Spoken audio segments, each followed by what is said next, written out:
So good morning and good afternoon to all of you. Let me first wish you a healthy, peaceful and green 2021.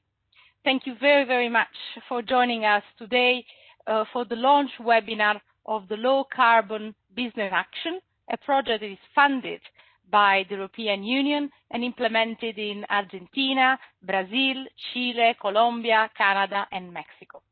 I'm Maria Rosa Sabatelli. I'm the head of the Foreign Policy Instruments regional team that covers the America, and I will be moderating the webinar today. I would like to kindly ask all the panelists to stick to the allocated time slot, and would like also to ask all of you to mute your microphone if you are not speaking. Thank you very much. And today we will be together for around 1 hour and a half, and we would like to present our exciting project with the objective of motivating the EU private sector engagement in this important action. Next, Renata. And for this, we have prepared a short agenda. First, we will have 4 speakers from the European Union who represent the main services of the European Commission that are involved in this action. We will have the Directorate General for Internal Market, Industry, Entrepreneurship and SMEs, the Directorate General for Climate Action, the Directorate General for Environment, and European Commission Service for Foreign Policy Instruments. And after that, we will have the 3 team leaders of the project that will present us the market's priorities, the business opportunity, and the milestones in the different countries covered by our projects.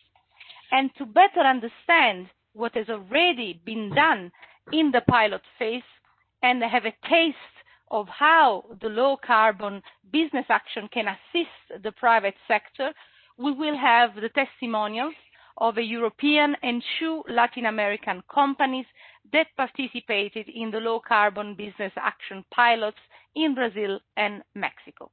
And to conclude, we will have an interactive session where you will have the opportunity to ask questions to the speakers.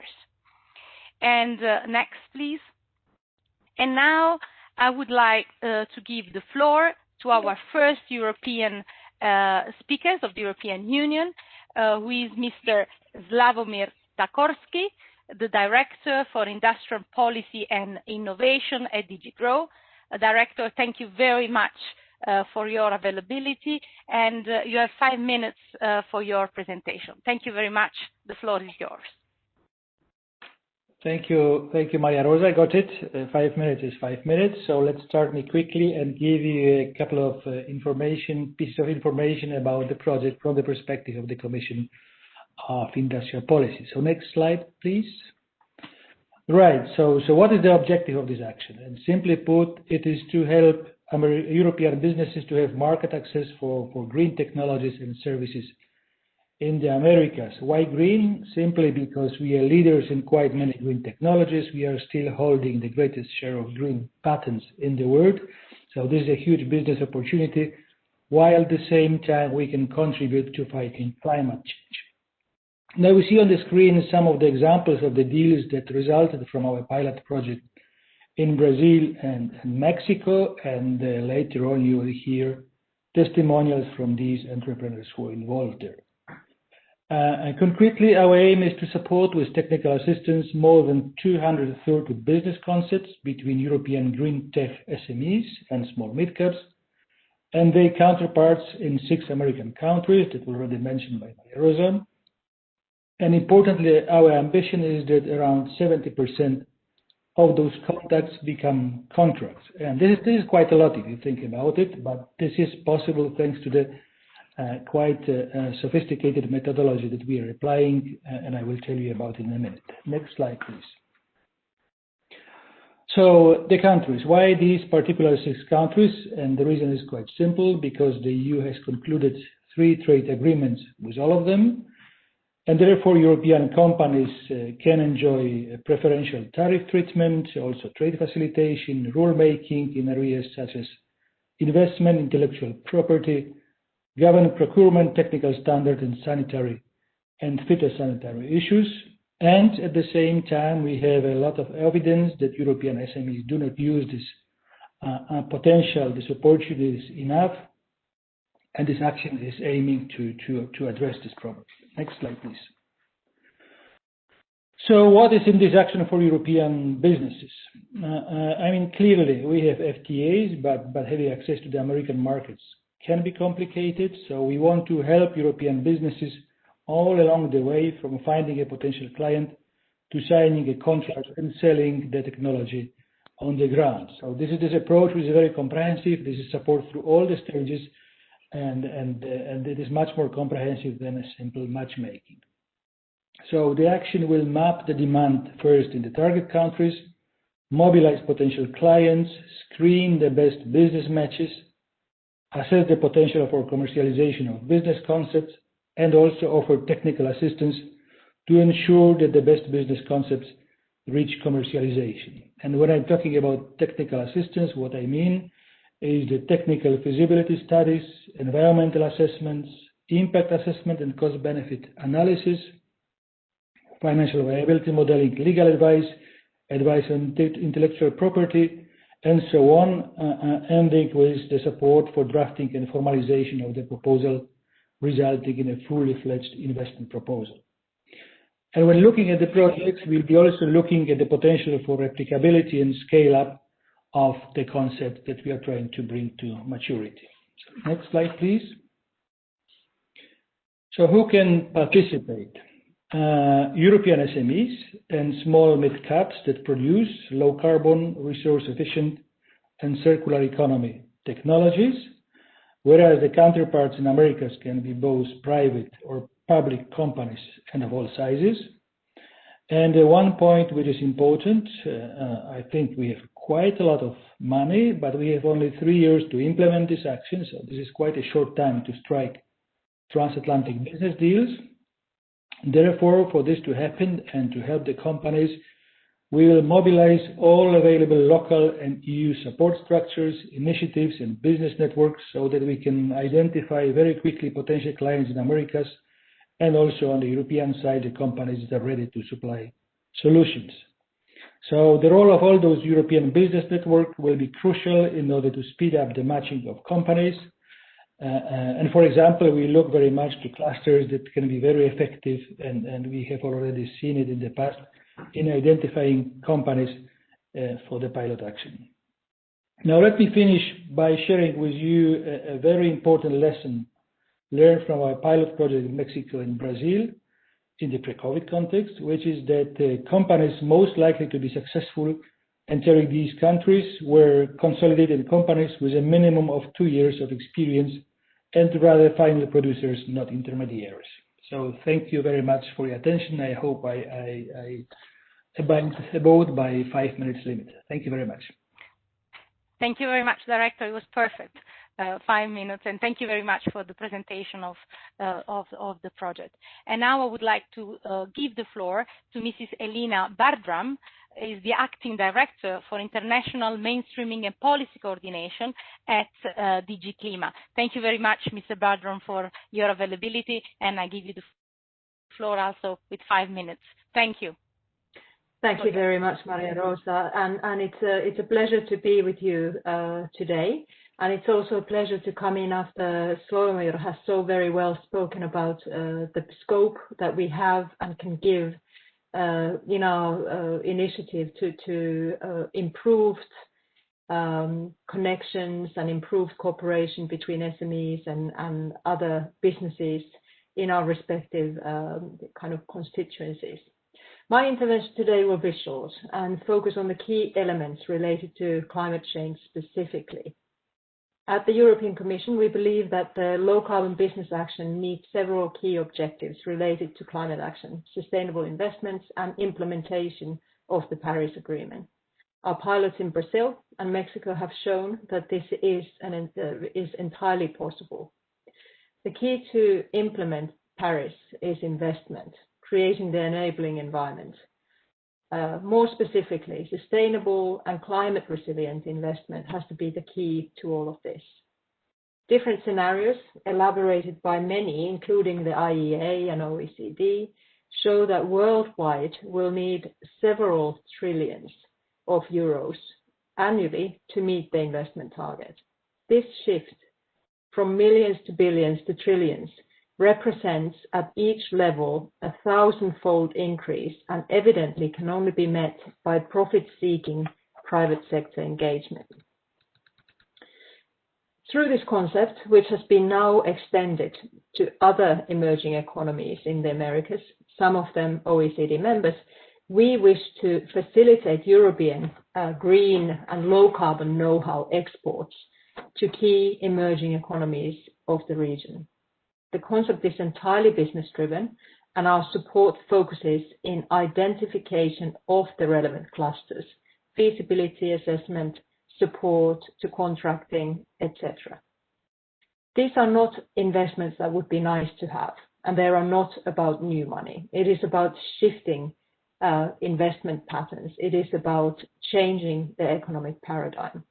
But we nevertheless hope this will demonstrate that climate sustainable investments are good business. They prepare us for a future which inevitably is going to be about net zero development. And as was the case with the pilot project, as Commission, we wish to be involved in the relevant policy discussions related to this concept and its policy questions. That has been very useful. I also hope that these investments can directly contribute to the enhanced ambition on the Paris Agreement. Many countries participating to this project have already updated their nationally determined contributions under the Paris Agreement.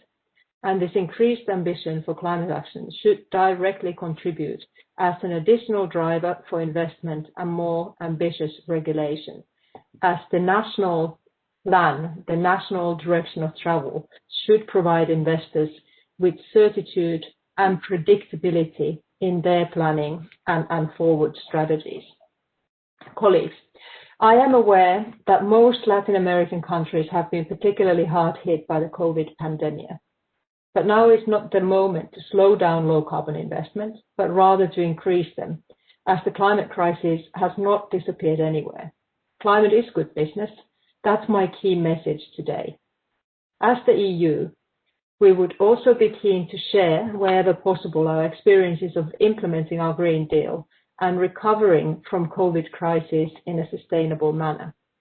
For the EU member states, it is mandatory to explain how their recovery strategies contribute to the Green Deal objectives, to transitioning gradually to a net zero economy. I do recognize that the European solutions often do not fit directly as such to the Latin American concept, but you can count on us to be always involved in explaining our narrative for your benefit. I do think the journey has to be embarked upon in a way that respects national circumstances and respective capabilities, but it is a journey that in the end is essential and will preserve a natural habitat, not just for us, but also to our children. Thank you very much.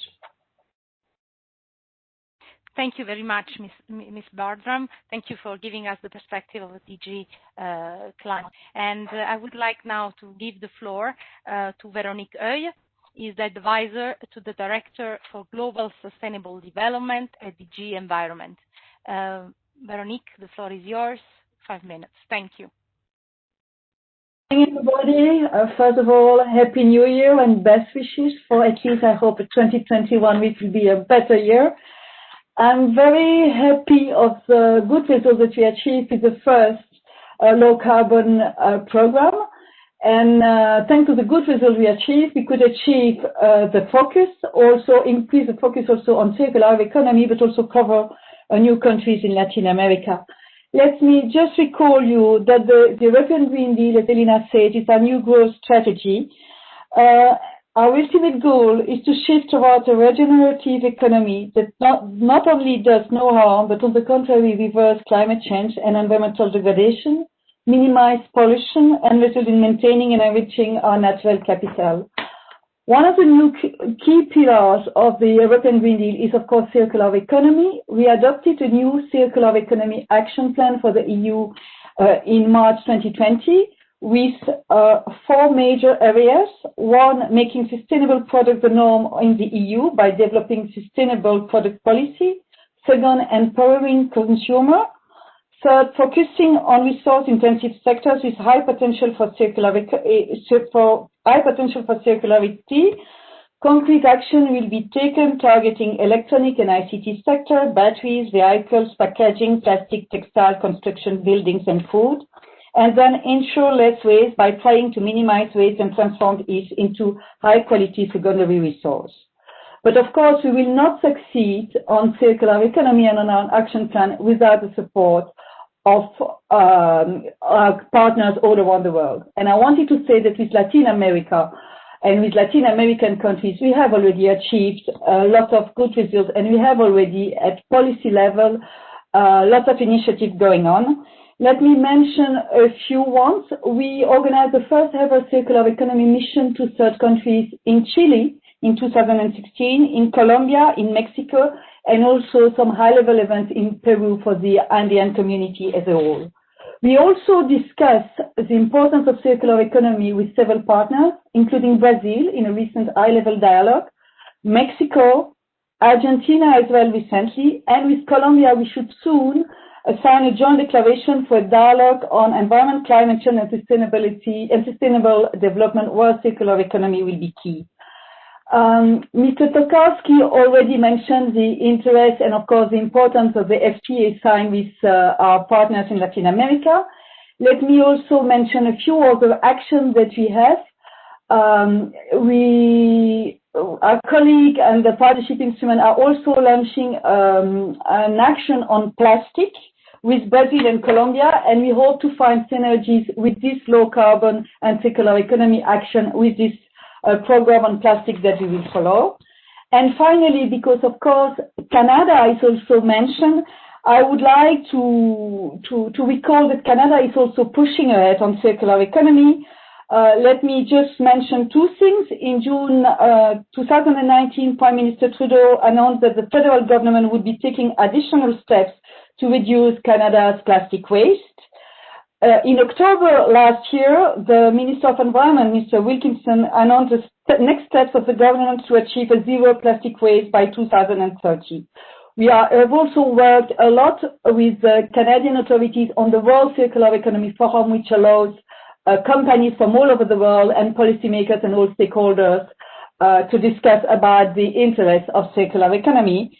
And I will just stop here, but I just wanted to show you that at the policy level as well, we have a lot of synergies and interest in working with your authorities, but also with you as business, because all stakeholders need to be involved. Thank you so much. Thank you very much, Veronique, for your availability, for giving us the DG Environment perspective. Thank you. And I would like now to give the floor to Mr. Stefan Schleuning, who is the head of Unit for Industrialized Country and Foreign Policy Support in the Service for Foreign Policy Instrument. Stefan, the floor is yours. Thank you. 5 minutes. Thank you, Maria Rosa, and good afternoon from snowy Brussels to all of you. Let me first of all express my gratitude to Slawomir, Elina, and Veronique and their services, DG GROW, DG CLIMA, and DG Environment.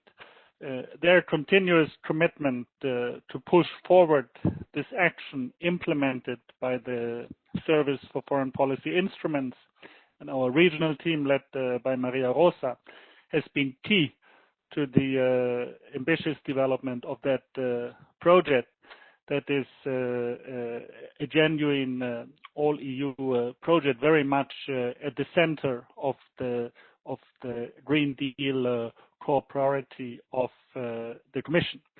I think this commitment also bodes well for the successful implementation of the project. FPI, the Service for Foreign Policy Instrument, is very proud to have been the enabler of this innovative action working across EC services and beyond the EU borders. It will be a challenging endeavor in terms of coordination, in terms of making it operational, but it is also, we believe, the only way forward to put into action such a transversal and international common agenda as climate change and environment.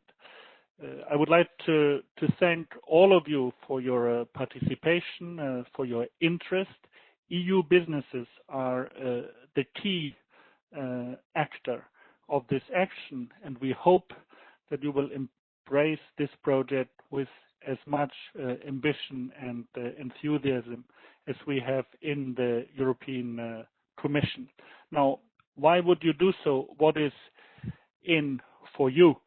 Well, in my service in the FPI, I think we refer to this project as the golden nugget among all the EU programs and projects that we are managing.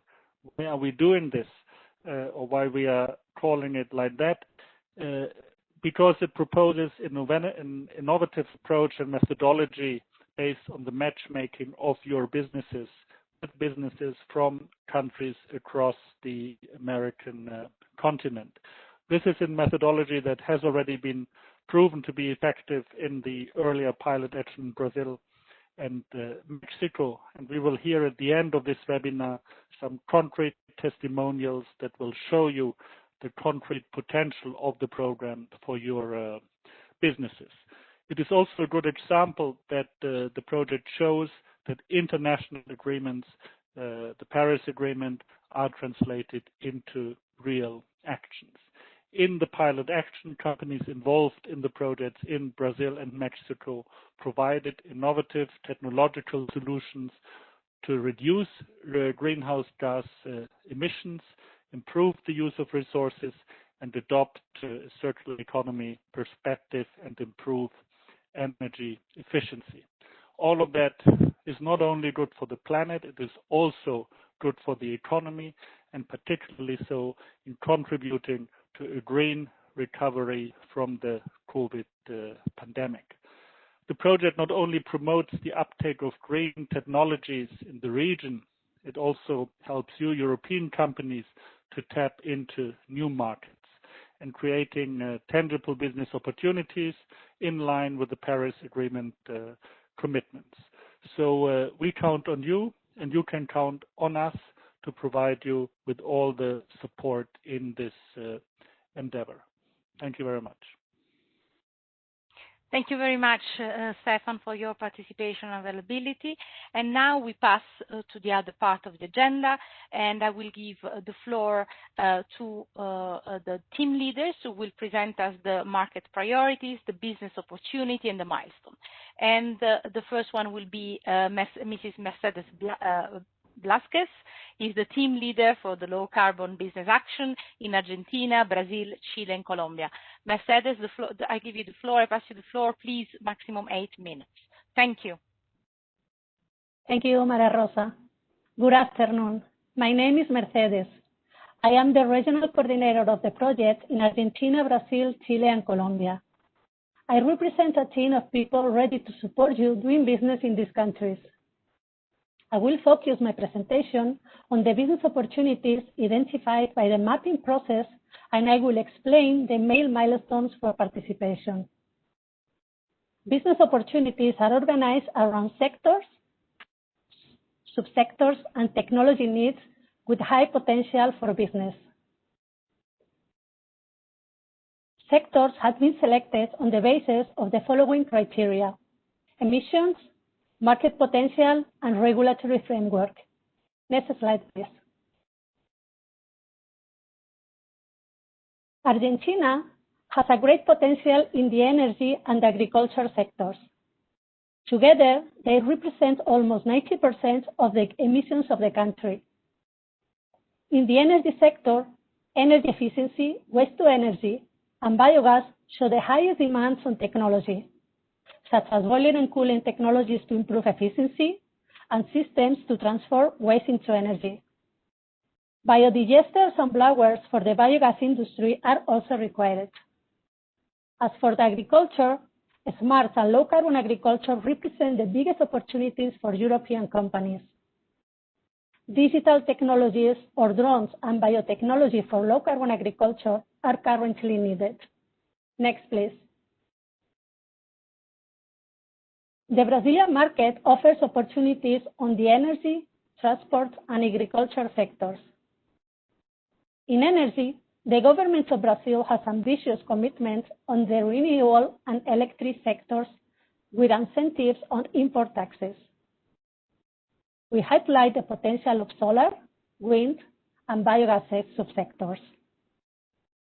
Solar and wind are demanding batteries, inverters, or software systems.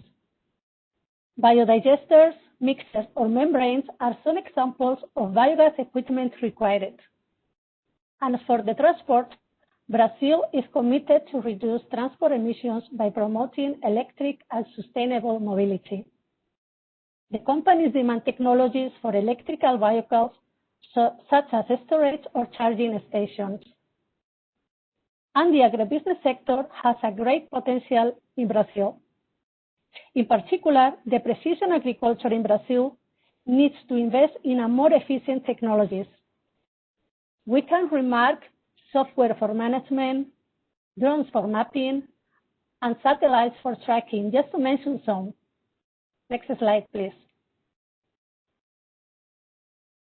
In Chile, main business opportunities are focused on energy, agriculture, and waste management. The energy represents almost 80% of total emissions, and most technologies demanded are in the energy efficiency and renewable energy subsectors. We emphasize opportunities like co-processing or hydrogen generation. In agriculture, the forestry management offers the most interesting opportunities, especially on digital technologies for traceability, conservation, or forest management. The government is committed to the recovery of 200,000 hectares of native forest. And waste management technology needs are concentrated on recycling and new packaging materials. A wide regulatory framework is fostering business in these fields. Next slide, please.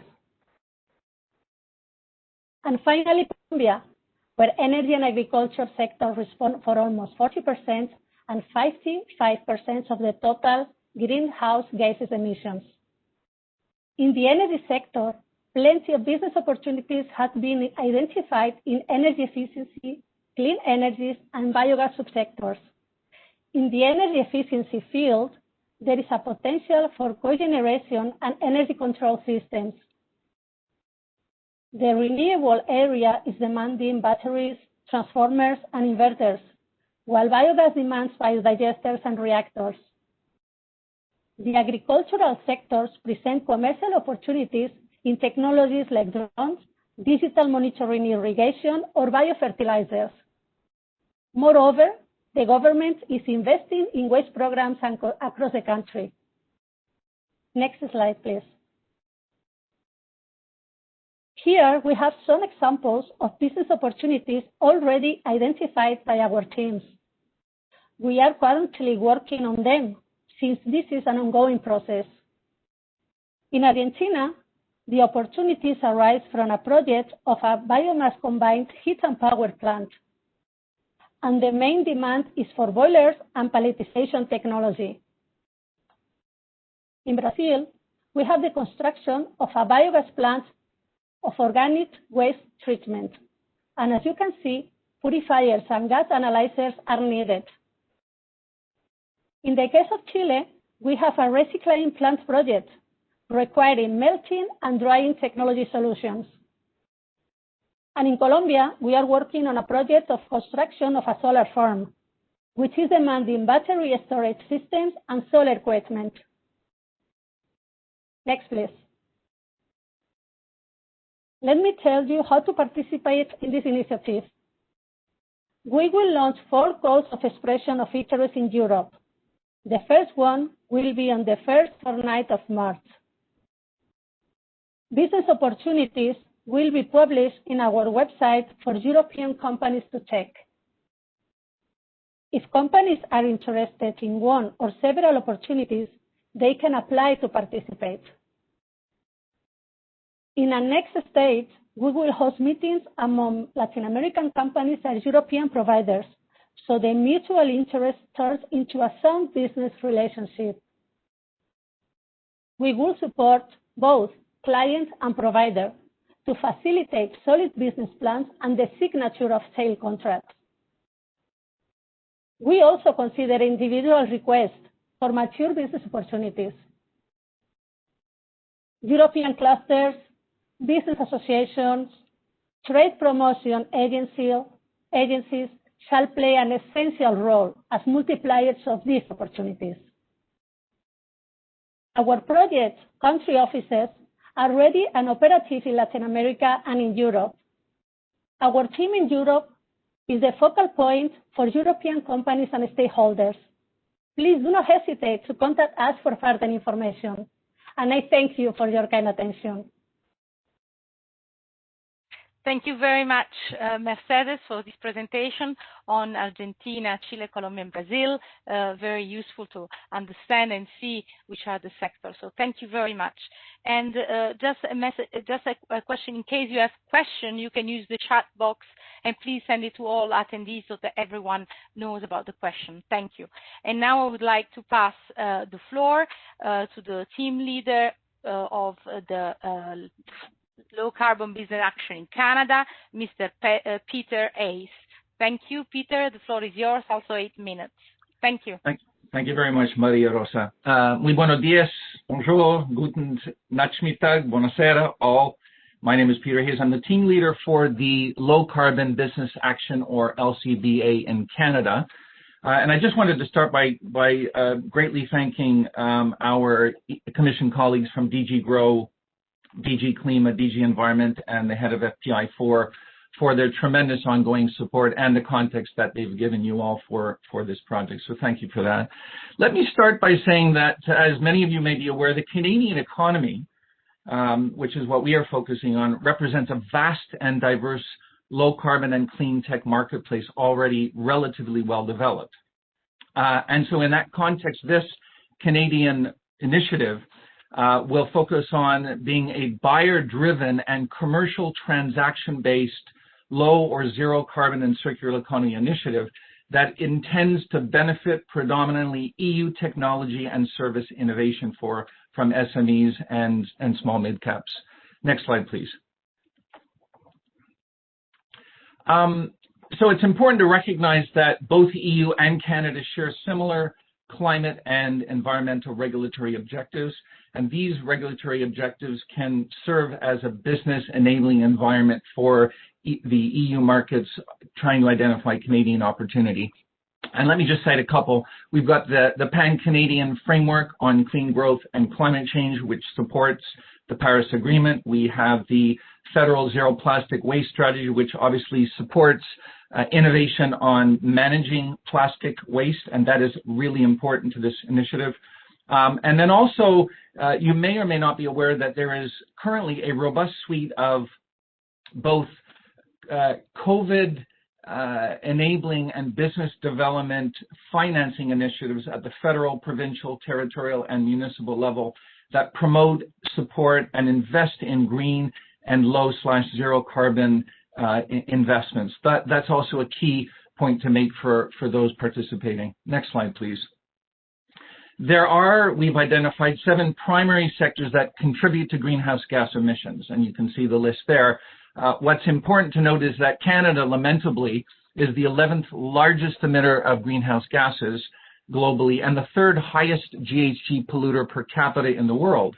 That to us actually means there is opportunity for tremendous investment in low carbon and climate related businesses. Next slide, please.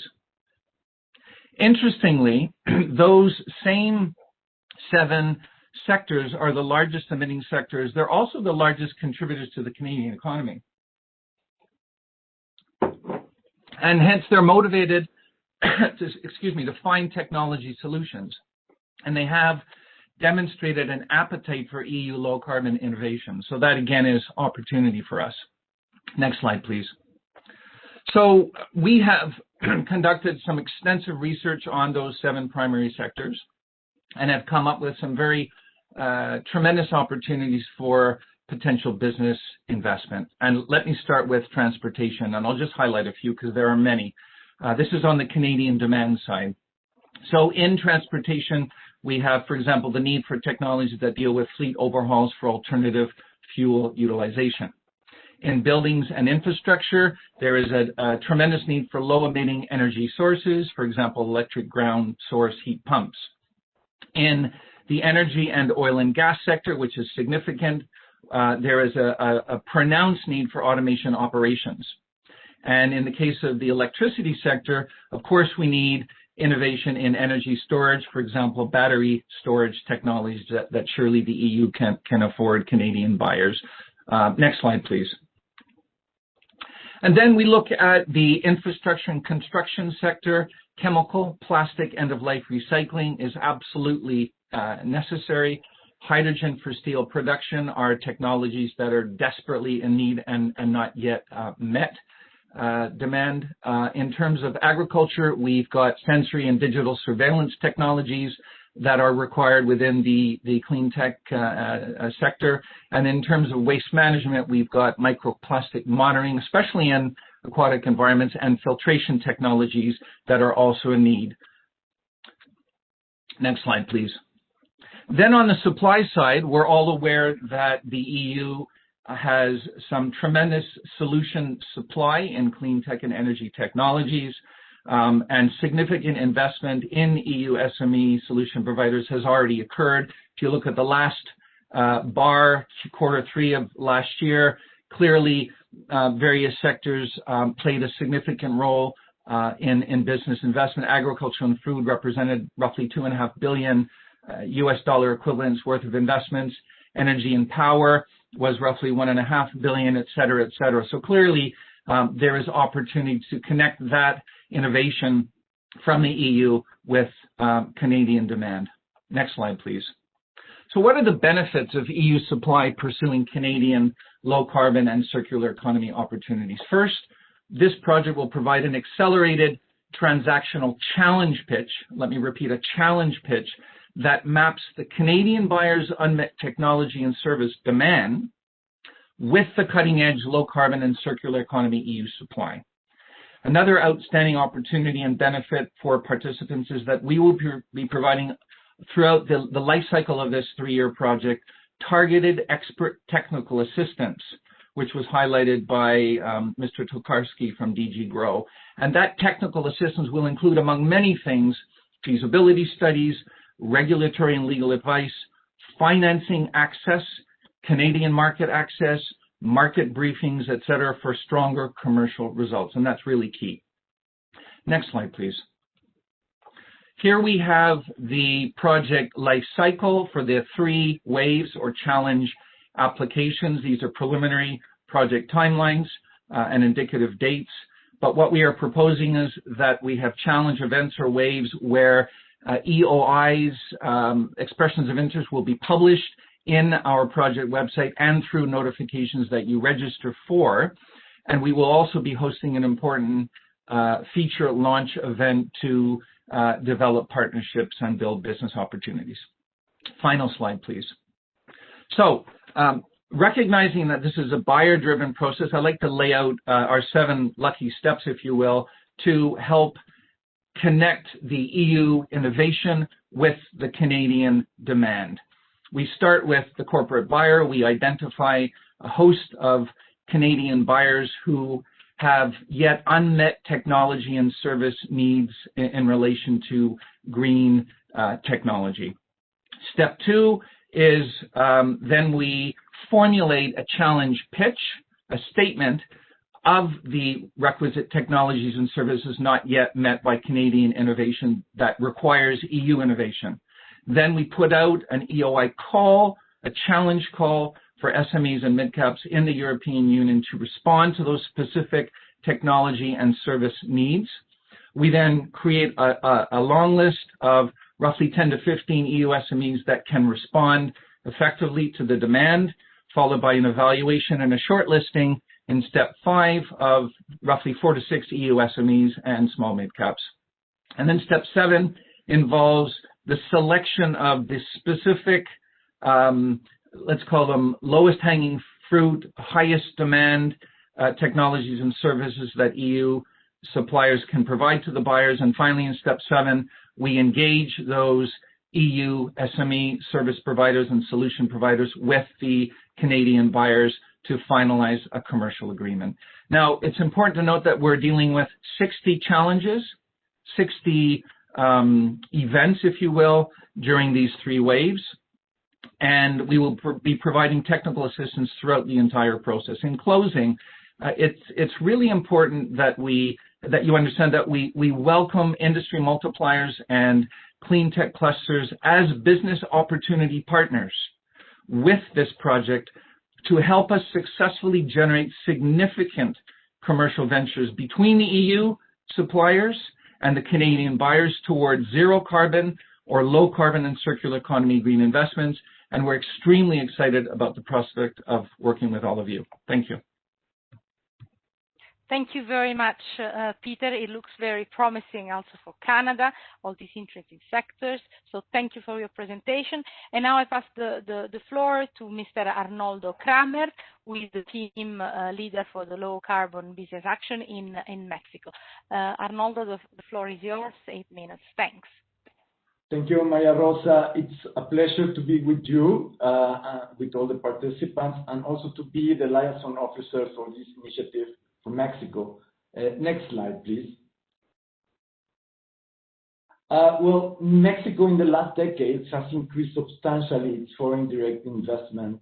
And even within this year, with COVID-19 pandemic, foreign direct investment has remained high. There are increasing opportunities as well in the low carbon and circular economy to access the North American market due to the recent updated US-Mexico-Canadian agreement. And EU countries such as Germany, Spain, and the Netherlands are also top investors on foreign direct investment in Mexico. At the same time, Mexico is also one of the largest greenhouse gas emitters, so there is a huge opportunity into investing in low carbon technologies and finding partners in Mexico. Next slide, please. Mexico as well, it's a very open economy. It has multiple trade agreements. As I mentioned before, NAFTA or the current US-Mexico-Canadian agreement, but also the Trans-Pacific Partnership with 11 countries from Asia, Oceania, and the Americas. And as well, the EU-Mexico trade agreement. And all these trade agreements have environmental or important environmental standards. So the private sector in Mexico is used to comply with high environmental standards, and it's very integrated to the global economy. Next slide, please. In the recent actually months, Mexico just published its updated NDCs, the non-conditional commitments for the Paris Agreement.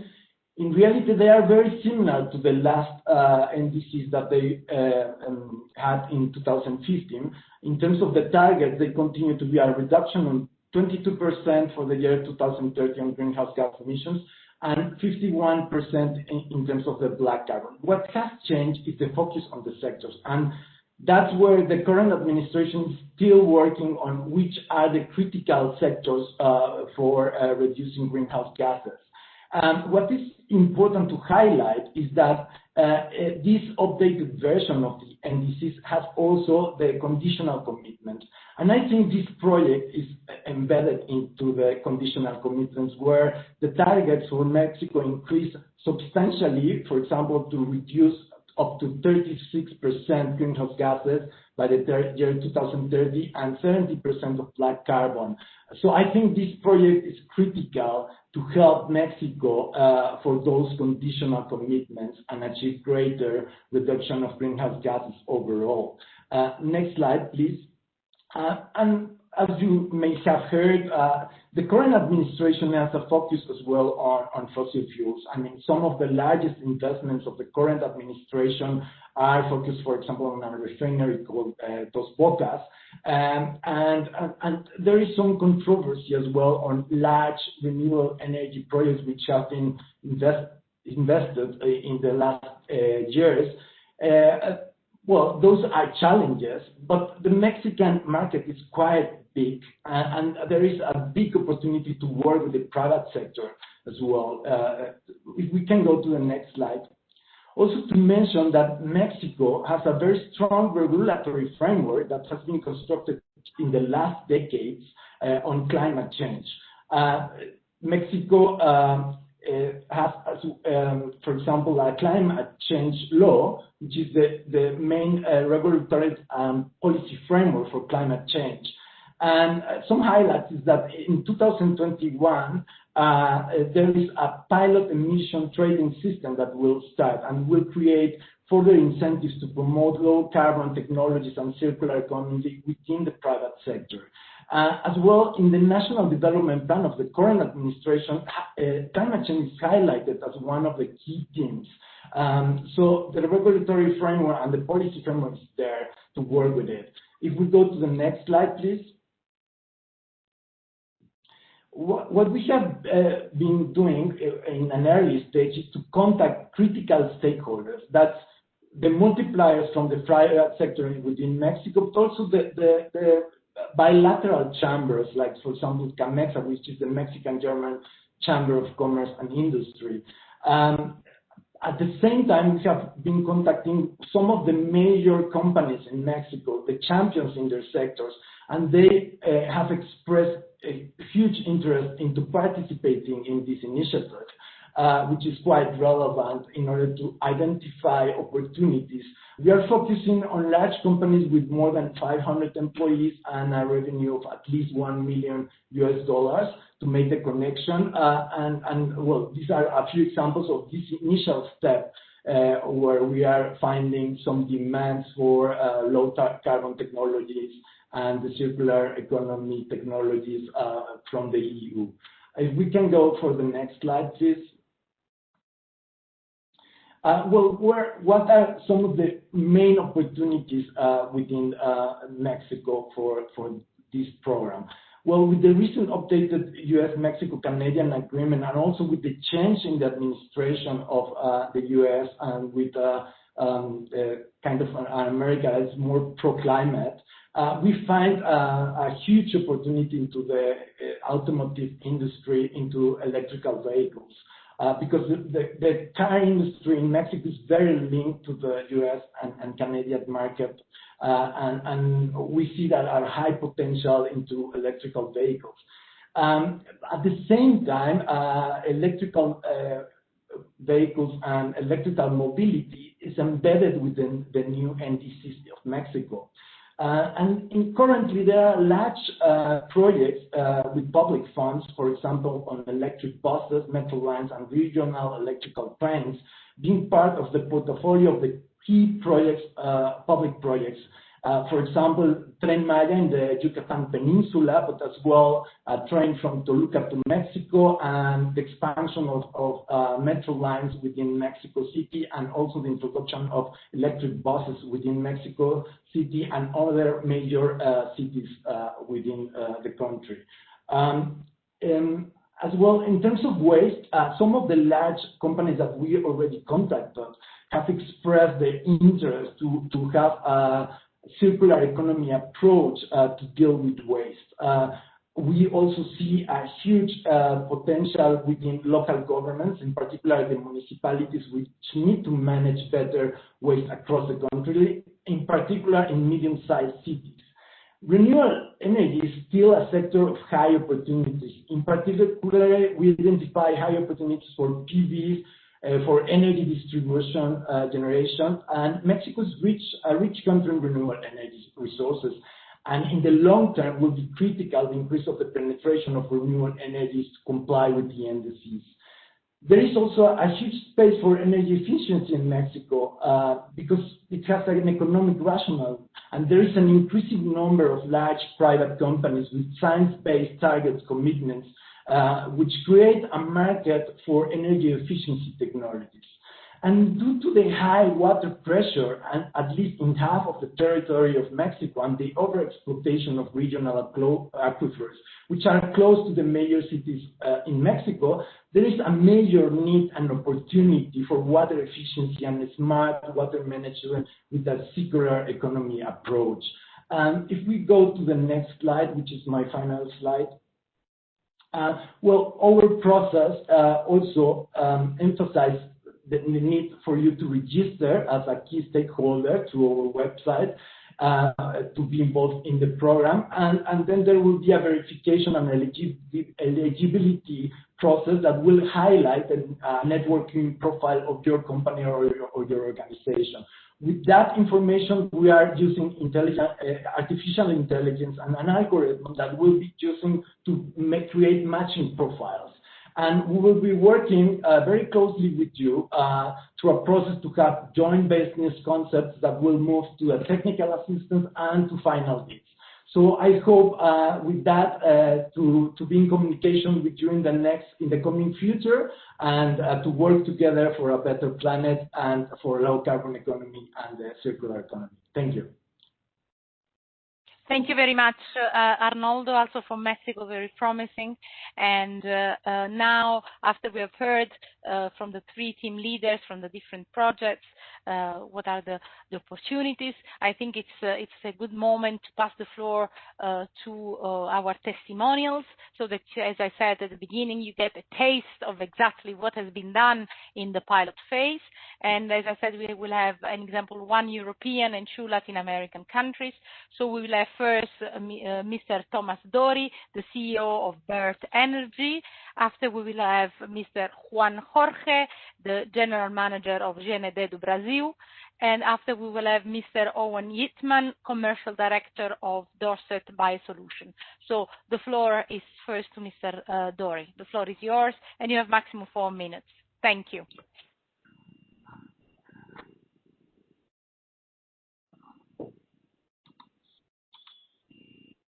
Thank you very much, Maria Rosa. Hello and welcome from Birth Energy, Germany. My name is Thomas Dori, and I'm the president of Birth Energy. We have started 2010 with farm-sized biogas, small biogas plants, and joined 2016 the low-carbon program in Brazil. Our goals were identifying partners, understand the biogas market, and the sale of the first biogas plant. Low carbon action assisted us actually in all these levels, finding partners quite successfully through their matchmaking program. We finalized projects to be bankable, and the EU helped financing all the travel, the meeting, the conferences. So that was really a great experience. As a small company, we probably could have not achieved that in that speedy time. And therefore, thank you very much to the EU helping us to get there. We transferred our know-how. We did a technical feasibility studies. We identified final customers. And we worked, and we even met international and national financing people in Brazil during these meetings. Next slide, please. Is that up to me to do that? Yeah, no, it's all consolidated in a single slide. Okay.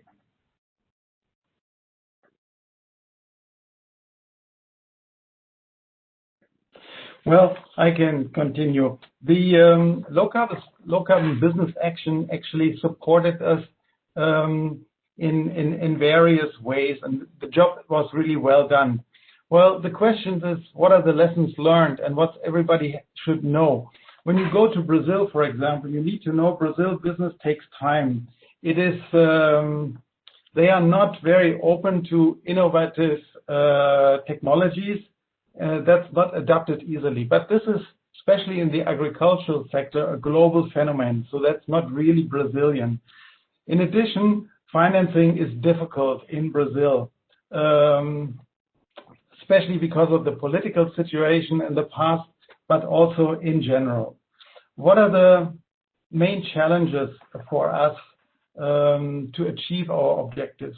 Well, without a demo plant, we have actually difficulties to get into the market.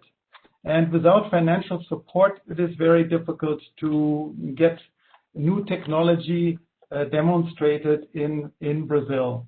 So this is why we are still looking for the solution.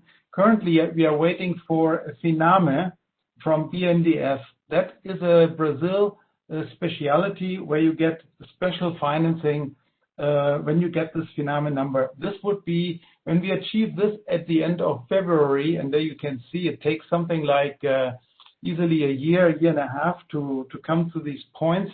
Then every farmer can finance our containerized biogas plants, because that's what we are doing. You see behind me a container. Okay, so we are also in contact with all the other markets that are presented here: Argentina, Chile, Mexico, Colombia, and also Canada. We're also interested. All these countries are looking for containerized biogas, small biogas plants for off-grid areas. That's where we are at home. This is our field. And at the end, I like to thank to the EU that we have the opportunity to participate here as the sole German European company. And thanks again for listening. Thank you. Thank you very much, Mr. Dori. A very interesting experience. Thank you for telling us about how the project supported. And I will pass the floor to Mr. Juan Jorge, from General Manager of GND do Brasil. Hi, everyone. I won't be switching off my camera as I'm in the countryside in southern Brazil, but we'd like to thank you for the opportunity to share experience with you. I'll quickly distract you from the slide, but and tell you that our project aimed at turning gaps and problems that we found in issues that are environmental, technical, and financial in agriculture, and try and turn them into opportunities. So in a nutshell, environmentally, like Mercedes showed in her slide, food production accounts for roughly a quarter of greenhouse gas emissions that we emit. In this project, we reduce greenhouse gas emissions from rice production drastically, keeping in mind that rice is one of the biggest methane emitters of the food we eat. And we reduce freshwater consumption in a bit more than half, keeping in mind again that rice is one of the main water consumers in the food we eat. We also reduce greenhouse gas emissions from cattle by creating a more digestible grassland palatable feed, and we compensate emissions with rotation of crops and biomass that is generated with that rotation. Technically, farmers today face challenges with reduced yields or high costs due to impoverished soils, diseases, and pests because of monoculture agriculture. And in this project, we solve this with an irrigated crop rotation that allows either higher yields or lower cost for the same yield. Financially, there are challenges today that were exacerbated by the COVID crisis, in which we have a complementary scenario. In the EU, these are structural demographic pressures, for example, for retirement funds that have a hard time finding sustainable, safe investments with good returns. And as the other side of the coin in Brazil, these type of projects have a very large capex investment expenditure. And here we have high interest rates and there's low availability for financing. So our project aims to have European funds and provide the opportunity for European funds and opportunity for financing in Brazil for sustainable, high yield, safe investments in these equipment. So this is an investment opportunity. We mix technical and financial solutions. We're in Rio Grande do Sul again, which is the southernmost state of Brazil. there are about 250,000 hectares that are applicable for this project, which in investment terms means roughly 750 million euros. That's the universe in one of the states, so it's a considerable project. Now, the integration of knowledge that we had in disciplines, the idea is to create a one-stop solution for stakeholders and integrate European Union technology and sustainable investment returns in a technically, financially, environmental sustainable solution for farmers in Brazil.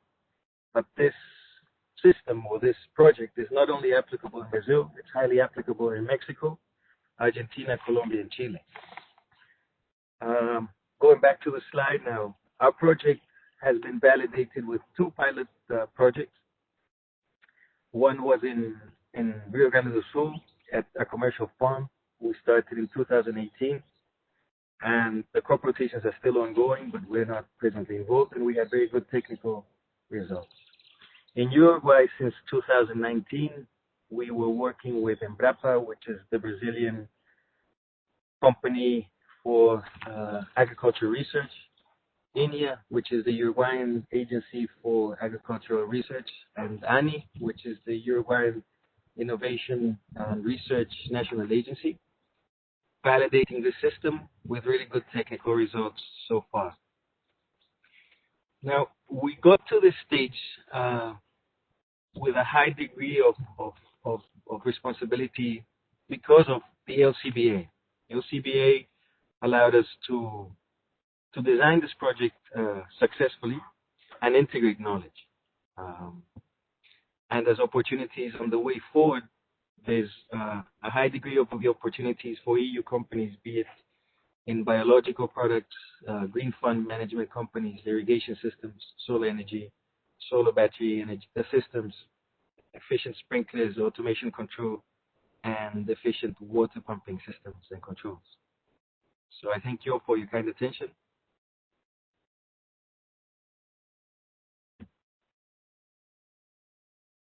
Thank you very much, Mr. Jorge, and I pass the floor to Owen Yitman, Commercial Director of Dorset Biosolutions. Thank you very much, Maria, and thank you everyone for taking the time. I'd just like to touch on some of the issues that we encountered when we set out on this back in 2017 with the Low Carbon Business Action in Mexico. And I would just like to reiterate a lot of the points that Thomas mentioned as problems accessing a new market. We certainly could not have done and achieved what we have achieved without LCBA assistance. So I'd just like to say that, first of all, there's no way we could have done what we've done. So the biogas sector in Mexico is fairly well known. They've had some clean development mechanisms in the past, but of course, as we all know, that sector, or the financing for that sector, the income streams sort of vaporized in the last few years. So whilst it's known in terms of monetizing the biogas and organic wastes, it's not an easy task in Mexico or for the Mexican sector generally. So there's huge resources there which are currently underutilized, and that's what we see as a huge opportunity. So we went in 2016 on the original Low Carbon Business Action in Mexico. We went there to look at the sector and see what was happening. We went to one of the matchmaking sessions, and we met several different companies, but there was one company in particular, or one business, that we had a lot of common factors with. And we achieved a funding for a feasibility study for their project, which we executed, and we did that. And the benefit of the feasibility study basically meant that with them, we got to know one another fairly well, and we brought them to Europe to show them the technology that we were proposing to deploy for them, which was basically biomethane upgrading. And then there was a lot of trust between the two partners. So we then decided to establish Brimex Energy, which is a company based in Mexico, which is between Grupo Serrano and ourselves, Dorset Biosolutions, with the aim of taking European technology to the Mexican biogas sector. And therefore, we can use their expertise of the local marketplace, the local regulatory practice, and all these sorts of things. So the two businesses complemented each other very well. Again, as Thomas mentioned in his little report, definitely getting a project and having it on the ground, showing is believing. It's not an easy job selling fairly high-tech European technology and just expecting people to buy it. So we felt we had to get buy-in. So we've invested in taking technology there. We have now transferred the existing digester on the farm there. We've installed computerized feeding and monitoring. We've got heating, agitation. We've also taken a cutting-edge biomethane upgrading plant and also a high-efficiency cogeneration unit. So the equipment's actually been sourced from around 6 different European countries. So the benefits have been spread well throughout the Union. And the concept is not only to develop this project as a showpiece, so we can show people the different technologies in action in Mexico and show them it actually works and shows them our commitment to backing up that technology, but it's also a profit center on an ongoing basis. So now we have learned how to actually turn the biogas into cash, which is quite a useful, again, another useful example of what we can show to the local Mexican market. So the ambition for Mexico, for Brimex going forward, is to not only sell and distribute European technology throughout Mexico, but also to actually develop projects, partner with projects, because operational support is critical to the long-term operation of biogas plants. Just it's not a fit and forget, as maybe, say a wind farm or a solar farm, considerably easier to operate. So ongoing operational support is critical. But to do all that, we need finance and financial support. And that's the critical thing. It's not an easy thing in Mexico to achieve that. So our next stage would be really looking for a finance partner who can buy into what we've already achieved, and we can roll out the deployment throughout Mexico. But the Mexican market is, for me, is a very exciting place currently, and I'd like to thank Low Carbon Business Action for giving us the opportunity to access that market. Thank you. Thank you very much, Mr. Hyeulle, also for this testimonial. We have heard this testimonial, and I've seen that we have a lot of questions in the chat, and that's why now we are at the interactive session where the audience can ask questions to the panelists. And for these, I give the floor to Stephanie, who will help me in the session for the questions. Stephanie? Yes, hello. So yes, indeed, there are many questions in the chat. So I will try to ask most of them for the team leaders, I guess, because it's very much related to what kind of initiatives are concerned and what are the next steps. So I will go for the first one. So it's a question that is related to possible collaborations for chemical recycling, carbon-reduced chemical waste management in any of the initiatives. So maybe, Mercedes, would you like to start? Yes, thank you very much, Stephanie. Thank you for the question also. Well, we are currently carrying out an exercise mapping in our 4 countries, and we are identifying several technology areas that has a tremendous market potential, and that shows at the same time specific technology gaps. This exercise is still ongoing, but as you can see, I have shared with you some preliminary findings. I can mention specifically for the chemical plastic, maybe, opportunities in Chile. Chile has a lot of potential on the waste management sector, and specifically on the waste collection and treatment and the recycling. This is because Chile produces 1 kilogram of waste per person per day, so due to these situations. But the most important thing is that we have found technology gaps, technology required demand on packaging and recycling and new materials, specifically for the plastic products. So technologies to produce packaging, technologies to improve the recycling technology for plastic containers, to improve the recycling technology, the PET technology, the retreading of tires, just to mention some, are specific and real opportunities for companies that have innovative solutions. So, and also just to mention that Chile it's very concerned and has a very strong policy framework within the recycling and circular economy context. So we will be very happy to show these opportunities and others in our markets to any potential stakeholder or company. Thank you very much. Thank you, Mercedes. So I will continue with a second question, which is related to the most effective platforms for matchmaking. What are the most effective platforms for matchmaking? And if we, as a Romanian cluster, are to encourage our members to do as next steps. So what are these next steps, and that they should direct their cluster to?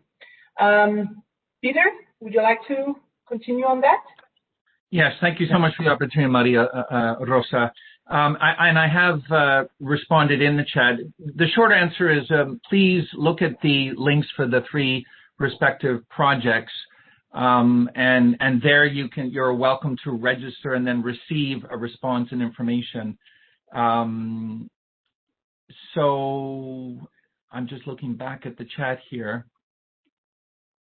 Yes, I think that's the best thing to do, because we're very excited about the prospect of working with the various multipliers, the chambers of commerce, the trade commissioners, the energy and clean tech clusters, et cetera, which will help us to then develop those meaningful partnerships with their respective memberships. So, for example, the Romanian cluster is asking about how to engage us.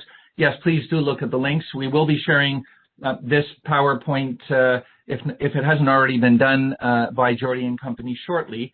And there you will find the links as well. But I've put them in the chat for you to use and register as soon as you'd like. Thank you. Thank you very much, Peter. Maybe because we don't see inside your answer. If you don't put the answer to all panelists, I cannot see that. So the attendees, yes, but me, no. So maybe Arnoldo, on the platform for matchmaking, would you have any inputs on that? Well, I encourage any one of the companies or organizations that are interested to register, because and to create a profile that it enhance the willingness to collaborate within this initiative. Through the profile, we will be able to match through an algorithm with Mexican counterparts and follow up. For sure, there will be a lot of webinars to through the matching process that will go from a kind of general selection of organization to reduction of joint business concepts, and from there to get technical assistance for those that we see that have the highest potential for a deal at the end of the process. So at this stage, I would encourage any of the companies or organizations to register so that we can have the correct follow-up with you in the next days. Thank you. Thank you very much. At the end of the presentation, you will have all the website, the related website of the project with the QR code as well, and then you can see a little bit more for each of the market what can be the next step. So we encourage you to keep with us until the end, because this is the last slide where you will have all this information. Another question. what kind of support can European companies expect in the frame of the low carbon business action? Maybe Mercedes, you want to answer? Stephanie. Yes, we are mapping, just as I said, we are mapping also potential financing institutions and instruments that can actually finance the implementation of the bankable proposals. We hear that from Owen, that the financial component is strategic and key. And for us, it is also from our project pilot in Brazil, we saw financial viability must be considered and resolved from the beginning of our potential projects. For that, our teams, my teams, will be providing financial coaching for all the business plans. And so both Latin American and European companies can benefit from this financial support. As you've seen, we will also organize matchmaking activities, including the screening of candidates, the virtual or on-site, when possible, matchmaking sessions and matchmaking missions. These activities will be free of charge for European companies.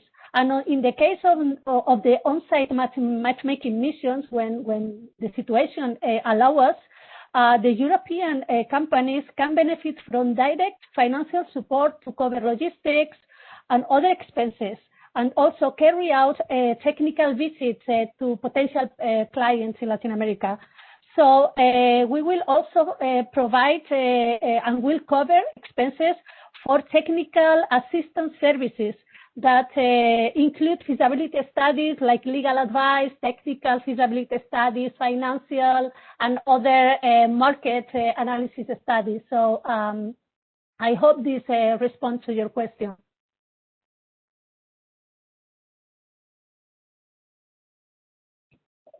Thank you very much, Mercedes. Okay, I still have a lot of questions coming in, and one is related to Mexico, and it goes like this: considering that clean tech in Mexico has not received the public support expected from the current government, could you briefly describe the market opportunities in the private sector? So this is specifically for Mexico. Yes, well, to talk about public support for green technologies to growth. I mean, there are certain sectors where uncertainty has increased, for example, for large renewable energy projects, where the current administration has an emphasis on the state-owned companies for electricity, for example.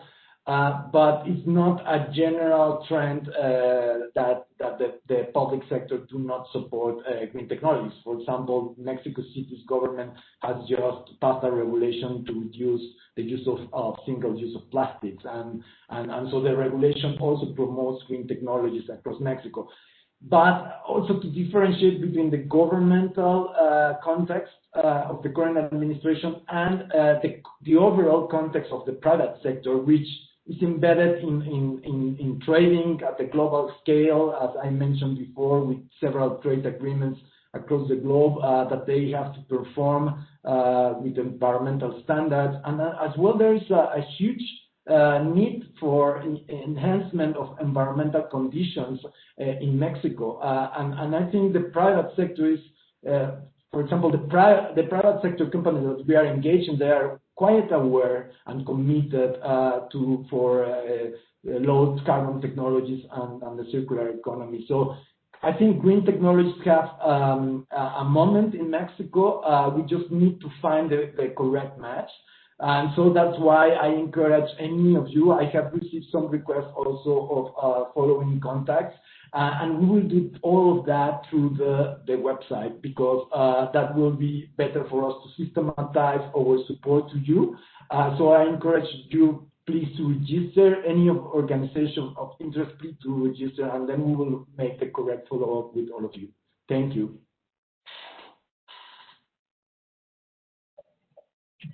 Thank you very much, Arnoldo. Then I will have a question for Canada.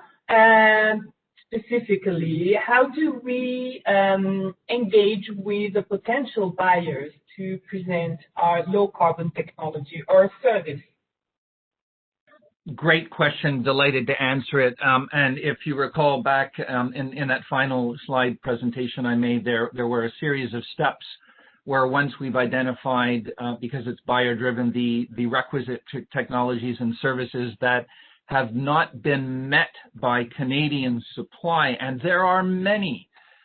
We have a whole long hit list of opportunity where EU SMEs can provide their technology and service innovations to Canada.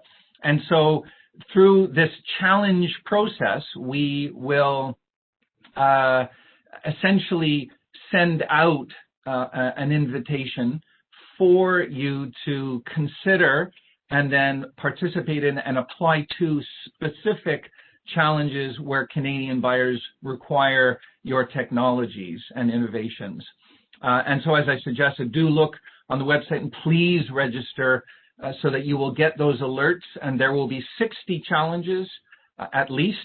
And then you will be able to apply to those challenges by sharing through our hosted events and on the website the types of innovative technology and services you can then provide directly to the challenge demands that the buyer has indicated. So the process is identify the buyer need, identify the SME and small mid-cap innovation that meets that unmet challenge, and then through our waves or our challenge events, you will provide a challenge response and indicate what you have to offer to the Canadian buyers. So we have an extensive team of experts who will field your inquiries both on the internet by the website and also directly through direct engagement. Thank you for your express interest. Okay, thank you. I see that there are some colors coming up in the presentation, but I have some more questions. I think we still have time. Yes, we can have a couple of minutes still. So I will have maybe two more questions. Can we apply for business opportunities in several countries at the same time? Mercedes, would you like to answer this one? And just before you answer, Diana Bautista, I see that there is a question coming up from you, but it's not written entirely. So could you please written it so that we can try to answer? Thank you, Diana. Okay. So about if the companies can apply to several countries at the same time, we have 6 countries here covered. In our case, yes, the program runs in the 6 countries at the same time, and the Europeans will have the possibility of participating in more than one country.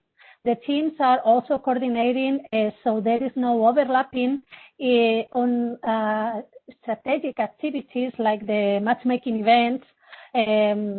So if the company have the capability, the resources to enter in several markets at the same time, they cannot lose these opportunities. I also encourage you very much. You will have later our website project links to follow us constantly, regularly in the website, where we will publish our marketplace business opportunities, and then you can check whether they feel the necessities, the European providers can cover the necessities, the sustainable necessities needs here in Latin America. You can always count on our LATAM team. It's near 20 people supporting you. Our contacts are on our website, and of course our social network. So please follow us and contact us. We will be happy to support you in the upcoming weeks, hopefully. Thank you, Stephanie. Thank you very much, Mercedes. And we'll have one more question, maybe for Peter. So we have discussed about the support of the project, which kind of support. But the question is there going to be any cost to participating? Very good question. I have I hope a reasonable answer. The short answer is that the project itself, financed thankfully by the European Union through the Commission's good offices, is providing most of the expenses that will be incurred for us to provide our technical assistance to the EU SMEs and small mid-caps to be able to provide guidance and support and technical direction on regulatory and legal advice, to facilitate the engagement with the buyers for their technology needs, to enable you to gain, in the case of Canada, access to Canadian markets, 2-day full briefings to ensure that your markets are viable in Canada and you understand how the Canadian market ticks. All of that is financed by the project. There is some typical costs in doing business that beyond the project, in the sense that if you have a need to engage the buyer directly once the joint business concept or commercial contract is in play, of course that's something you would need to do. But by and large, the events are financed by the project. The technical assistance is financed by the project. All of the technical advice throughout the entire process is being covered internally. And then, of course, it's important to note that we will look at opportunity with venture capitalists, opportunity for Canadian government financing, et cetera, to bolster the venture and the partnership that you will be making with the Canadian buyer. And keep in mind that this is a challenge process, so the challenges themselves, all 60, will be announced on the website and based on your request for notifications. But financially, it is almost entirely covered, to my knowledge, by the project. One final point is recognize that most everything will likely remain digital or virtual for many months to come, I'm afraid. The benefit there is no cost for travel, no cost for travel insurance, hotel, etc. So in some respects, that's a blessing in disguise, and we hope to conduct almost all of our SME, EU SME, Canadian buyer engagements virtually. Thanks. Thank you very much. I think we have to come to an end because we are now already 1:30 here in Brasilia. And I would like to pass the floor now, go back to Maria Rosa for some closing remarks, because I don't see in the chat other more questions. So I think we covered it all. But and if not, just come back to us and with the specific questions. Maria Rosa, the floor is yours. Thank you, Stephanie. Thank you for all the questions, and thank you for your participation. We hope that this webinar was of interest, and we are confident that you are willing to be involved in this new adventure towards a low-carbon society, and this project is here to help you in this direction. We have a lot of more information to share with you for each of the markets you are interested in.